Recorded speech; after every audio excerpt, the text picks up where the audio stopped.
जो स्टूडेंट है ना, उसकी करेज, उसकी कोशिश को हमेशा अप्रिशिएट करें।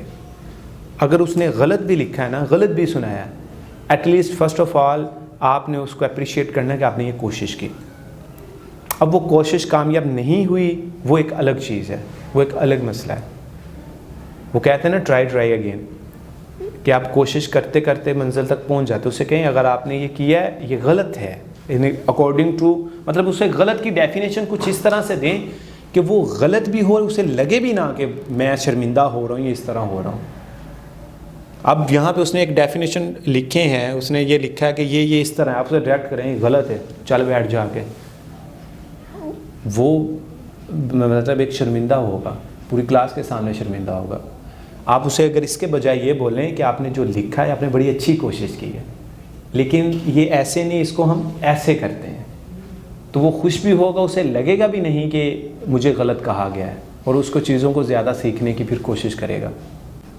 एक कंपटीशन आप डाल दें स्टूडेंट्स में, ऑटोमेटिकली वो तो हो ही जाता है ना कि आपस में उनका कंपटीशन डाल दें। हमें डेली बेस पे ये कहें कि कल को ये मैं दे रही हूँ, जो सबसे अच्छा करके लाएगा, जो सबसे अच्छा लिखेगा, जो सबसे अच्छा इस तरह करेगा, ग्रुप बना दें, ग्रुपिंग कर दें बच्चों की, याद करने की। वो दूसरी ग्रुप में लड़ाई झगड़ों वाली नहीं, याद करने की एक हैबिट। इस तरह ये होगा कि जब ग्रुपिंग बन जाती है ना, हमारी यूनिवर्सिटी में ये कॉन्सेप्ट होता है, आपने कोई प्रेजेंटेशन, कोई असाइनमेंट देनी है, वो ग्रुप क्यों बनते हैं? ग्रुप इसलिए बनते हैं कि एक की कोशिश हो कि वो दूसरे से अच्छा करे। तो स्कूल में या कॉलेज में जब आप इस तरह ये ग्रुप बना देंगे ना, उसमें क्या मसला है, 5 ये हैं, 5 वो, 5 ये, 5 ये, उन्हें डेली बेसिस पे कोई टॉपिक दे दें।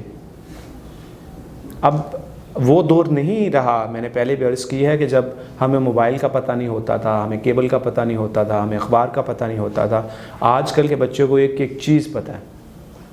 डेली बेसिस पे उन्हें ग्रुप दें और ग्रुप में उन्हें ये बताएं कि ये चीज़ें हैं, इस पे आपने डिस्कस करना है, सुबह आके आपने बोलना है। स्टडी से हट के, अगर लेक्चर आपका 50 मिनट का है ना, तो मेरा ख्याल है 5 मिनट सुकून से निकल आते हैं, उसमें से 10 मिनट भी निकल आते हैं कि आपने कोई और एक्टिविटीज़ उसको करवानी है। इससे ये होगा कि बच्चा ज़्यादा आपके साथ अट्रैक्ट होगा, ज़्यादा आपके साथ कनेक्शन बिल्ड करेगा, वो सारी चीज़ें करवाने में।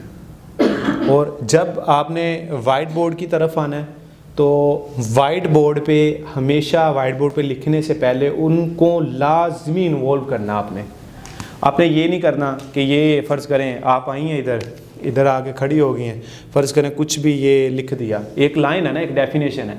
बाज़ टीचर ऐसे करते हैं, हमारे भी यूनिवर्सिटी लेवल में ऐसा होता था कि एक टीचर आया क्लास में, उसने लेट्स सपोज देनी है एथिक्स के ऊपर कोई लेक्चर देना है, वो पहले पूरा वाइट बोर्ड, उधर वाइट बोर्ड की तरफ मुँह रहता है, लिख लिख के जब सारा वाइट बोर्ड भर जाता है, फिर वो मार्कर बंद करके रखते हैं और फिर वो करते हैं पहला ये है, पहला ये है, पहला ये है।